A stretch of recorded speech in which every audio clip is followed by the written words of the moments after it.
You pull out your phone and let me know how many games will the Bucks and Celtics series go. Pull out your phone, scan the QR device. Kind of things we drill in film that set up some of the two-man games, up fakes, other things you saw there.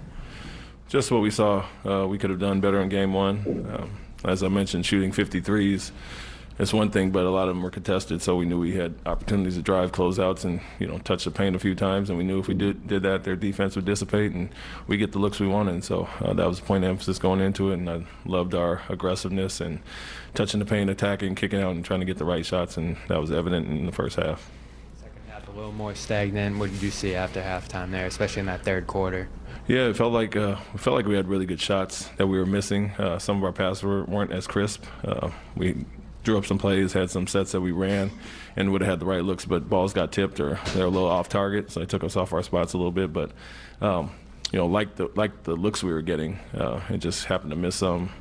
I think there was a little bit of a lull in the game at times with, I don't know if it was all the replays and and the reviews and all that, but credit them, they upped their intensity a little bit. They made an adjustment in the second half, not closing out as hard, and we adjusted that and kind of got it back in the fourth quarter.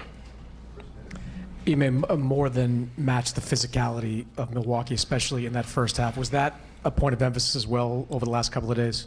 Yeah, that was the thing that we really talked about in game one, where we've been a bigger physical team all year and didn't love how we didn't react to them being physical, picking up full court and some of those things, and took us out of our sets. So we adjusted well. We learned some things from game one, and it felt like we knew we didn't react accordingly to the way they were playing. And so two big teams, but we haven't kind of been out-muscled like that all year, and I think our guys took pride in that, took that to heart, and we knew we would come out with the right effort tonight. How important were those mid-ranges to start the first quarter, especially Jalen getting three of those to fall? Yeah, that was another point. They obviously want to protect the paint. We shoot over 30% of our shots from mid-range, and on the season only took 17% in game one. So we knew those were open. You don't have to over-penetrate and drive into the bigs or take the three only. We have two really elite mid-range shooters, and we welcome those shots, especially when they're back in that drop. So talked to Jalen and Jason specifically about that. We wanted to set better screens and free them up, and we knew we'd have those looks, and they knocked them down. Jalen kind of had a rough game one, a lot of turnovers, inefficient shooting. What do you think were the keys for him bouncing back from that? And then how eager did you think he was to kind of respond after that performance? Yeah, his pride, we knew he didn't have his best game. Marcus, Jason as well. Like I said, we were a little off kilter offensively for sure with them picking us up. So just to be aggressive, free up some things. We saw some things on film that we knew we could free up and get these guys good looks. First part being setting our guy up, kind of taking away their ball pressure, and then really setting screens and holding them tonight. We slipped out of way too many, and guys were in their rear view contesting, and so we didn't get the clean looks that we wanted last game. But for Jalen, he's a guy that's always going to bounce back and play well. He's traditionally done that when he's had a bad game, and so we expected that from him and Jason tonight.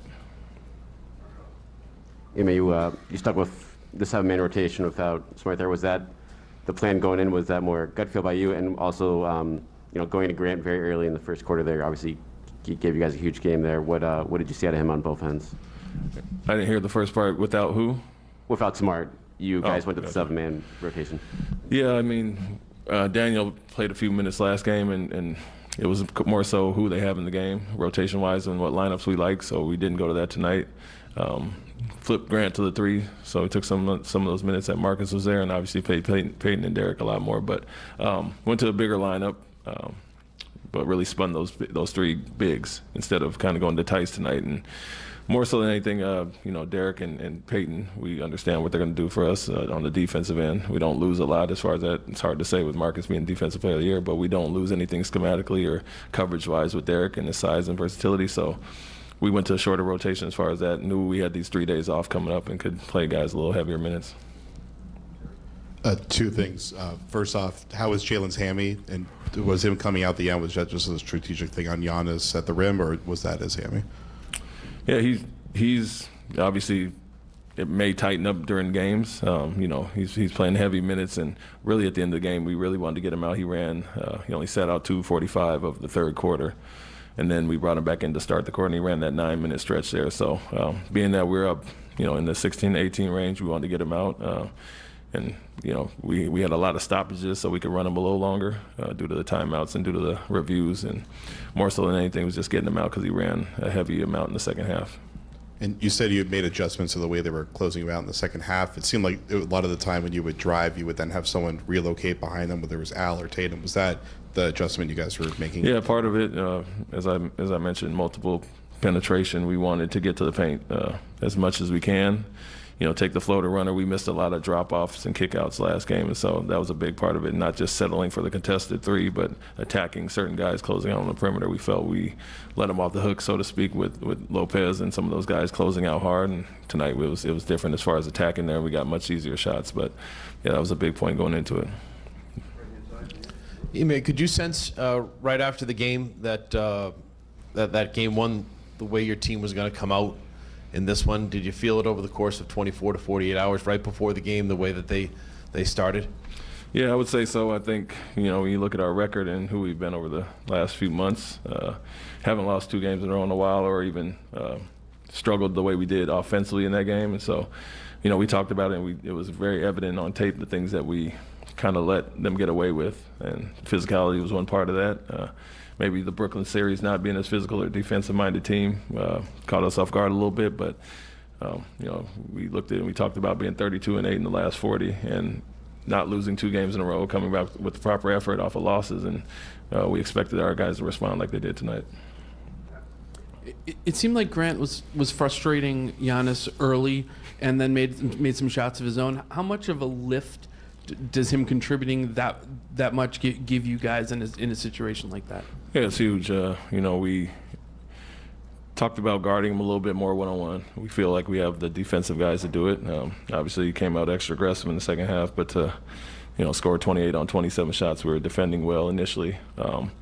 And Grant's a big part of that. His versatility, as I talk about, he's like the mini Al out there. We ask him to do the same things, and other guys are making plays. So his shot making ability, obviously, he's been doing that all year. But his versatility to be able to switch on to guards and guard him one-on-one in the post, and to your point, be physical and frustrate him to some extent, is what we need with a player like that. And so we got 4 guys we feel comfortable throwing at him.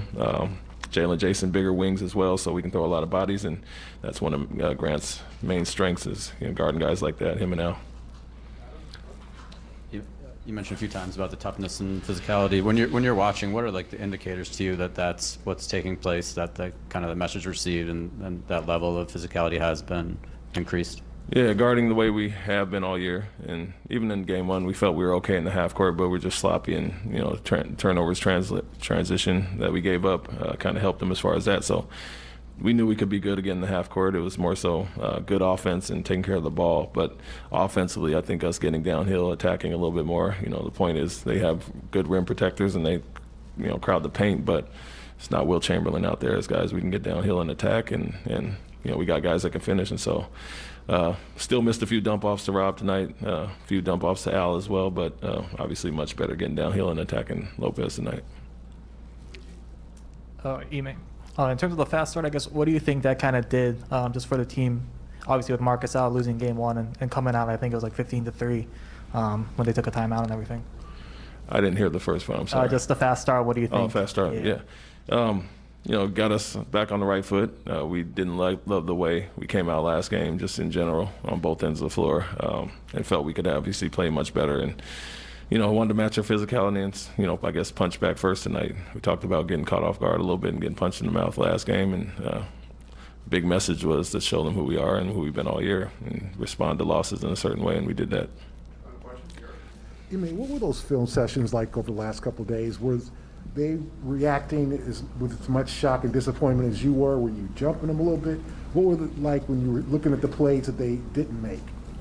It was more optimistic than anything, honestly, because we did guard well initially. And, we're holding them to 9 to 20 for 25 last game and 28 points on 27 shots tonight. So we know we have the bodies to do it. I think some of our rotations weren't as sharp, or our double teaming unnecessarily with certain personnel on them. So we were optimistic we could duplicate that, and then offensively we knew we could be night and day better as far as that, and getting out in transition, just the ball movement, not settling for as many threes and attacking the paint. So guys saw it was pretty evident, some of the open passes we missed, Rob is a lob threat, and we missed him at the rim several times to kind of loosen up Lopez and those guys. And so we all felt good about where we would be if we came out with the proper mindset and respect level, and kind of did that tonight.